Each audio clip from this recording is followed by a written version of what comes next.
هلو بنات، شلونكم؟ شخباركم حبايبي؟ اختاروا لي قصص يعني من هاي. يعني اكو بنات قالوا ليش بتنشرين قصص مثل الفصليات. انا الصراحة الفصليات ما امن بيها، يعني احس انه صارت يعني قديمة.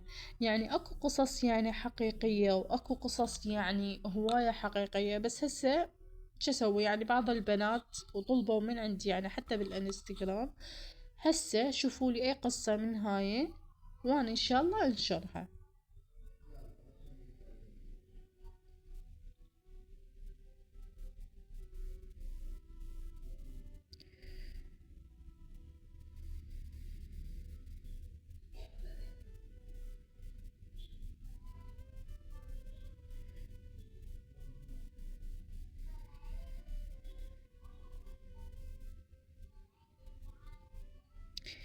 يعني شوفوا ايش قد قديمة. يعني هسه انا جاي احسها انه يعني شلون اشرح لكم، اكو ناس يعني ينشرون هيج قصص، يعني ما احسها انه هي حقيقية يعني.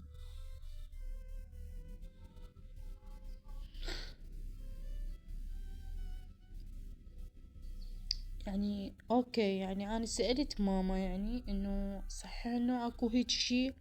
قالت ماما هذا الشي كان قديم، يعني قديم قديم بس مو هسه يعني. ما اعرف، يمكن اكو او ماكو، والله ما اعرف، بس يعني انا ما اصدق.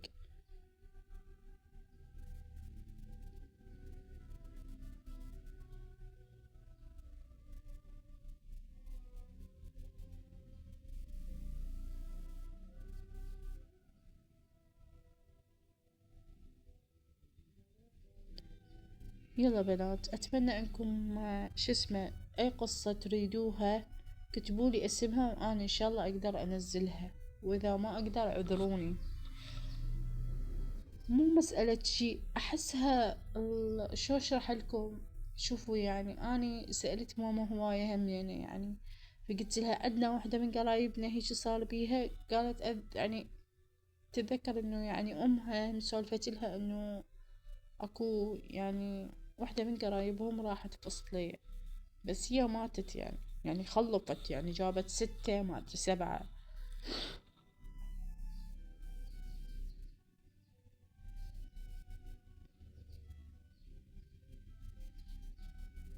ادري طولت عليكم، بس انتو شفتوها القصص ان شاء الله، يعني شفتوها كلها.